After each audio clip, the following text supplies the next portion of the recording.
اس وقت ہم مسجد قبلتین کے اندر موجود ہیں۔ جیسے میں نے آپ سے عرض کیا کہ یہاں پر جو ہے کسی جگہ پر آپ صلی اللہ علیہ وسلم فور کی نماز یا عصر کی نماز پڑھا رہے تھے تحویل قبلہ کا حکم۔ یہ جو آپ کو نظر آ رہا ہے، یہ محراب نظر آ رہی ہے، یہ تو قبلے کی طرف ہے نا۔ تو پہلے جو ہے نا وہ دکھا دیں آپ مولانا۔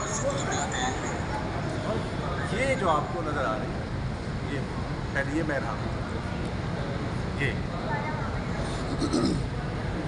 جی، تو اس طرف جو ہے نا آپ صلی اللہ علیہ وسلم مسجد اقصی کی طرف نماز پڑھا رہے تھے۔ مسجد اقصی بالکل اپوزٹ سائڈ، وہ شمال کی طرف، یہ جنوب کی طرف۔ تو آپ صلی اللہ علیہ وسلم نماز پڑھا رہے تھے کہ تحویل قبلہ کا حکم ہوا، تو 2 رکعتیں پڑھا چکے تھے۔ تو آپ صلی اللہ علیہ وسلم جو ہے نا وہ ظاہر ہے کہ جب اس طرح منہ کرنا ہے نا، تو آپ صلی اللہ علیہ وسلم تو پیچھے رہ گئے اور باقی جو مقتدی تھے وہ آگے۔ تو آپ صلی اللہ علیہ وسلم ایسے نماز کے دوران ہی آگے ہو گئے، اور عورتیں بھی نماز پڑھ رہی تھیں، تو عورتیں جو ہے وہ پیچھے چلی گئیں اور مرد آگے آ گئے۔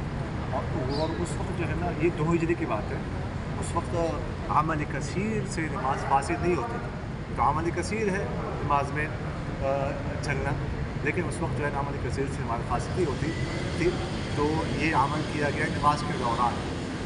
اور آپ صلی اللہ علیہ وسلم جب مدینہ منورہ ہجرت فرمائی تو 16 یا 17 مہینے تک 16 یا 17 ماہ تک مسجد اقصی کی طرف نماز پڑھتے ہیں، بالکل اس جگہ۔ لیکن آپ صلی اللہ علیہ وسلم کی خواہش یہ تھی کہ میرا قبلہ جو خانہ کعبہ، اور پاک اللہ تعالیٰ فرماتے ہیں کہ بار بار آپ صلی اللہ علیہ وسلم اوپر دیکھتے تھے کہ کب وہی نازل ہوگی اور قبلہ جو ہے چینج ہو جائے گا۔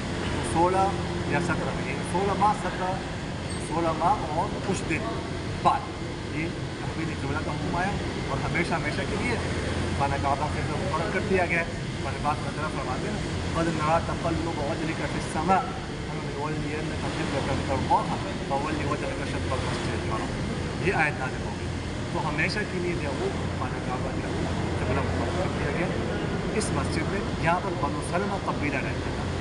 بنو سلمہ میں پہلے عرض کر چکا ہوں کہ آپ صلی اللہ علیہ وسلم یہاں پر ایک خاتون سے ملاقات کے لیے تشریف لائے تھے، ظہر کی نماز کا وقت ہو گیا، نماز جو ہے نا وہ پڑھانے لگے، تو نماز کے دوران ہی جو ہے وہ تو نشان یہ مسجد جو ہے نا یہ پہلے عثمانی سلطان نے یہ 1593 میں اس کی تعمیر نو کی، اب موجودہ حالت میں ملک فہد نے جو ہے نا یہ بنائی۔ نشانی کے طور پر میں نے آپ کو دکھایا کہ یہ نشان بھی رکھا ہوا ہے، قرآن قبلہ یہ نشان موجود ہے کہ پہلے جو ہے وہ قبلہ اس طرف، یہ آپ دیکھ سکتے ہیں، لیکن اب جو ہے وہ قبلہ اس طرف۔ تو یہ مختصر جو ہے نا اس کا نام ہے۔ اقول قولی ھذا استغفر اللہ لی ولکم ولسائر المسلمین فاستغفروہ انہ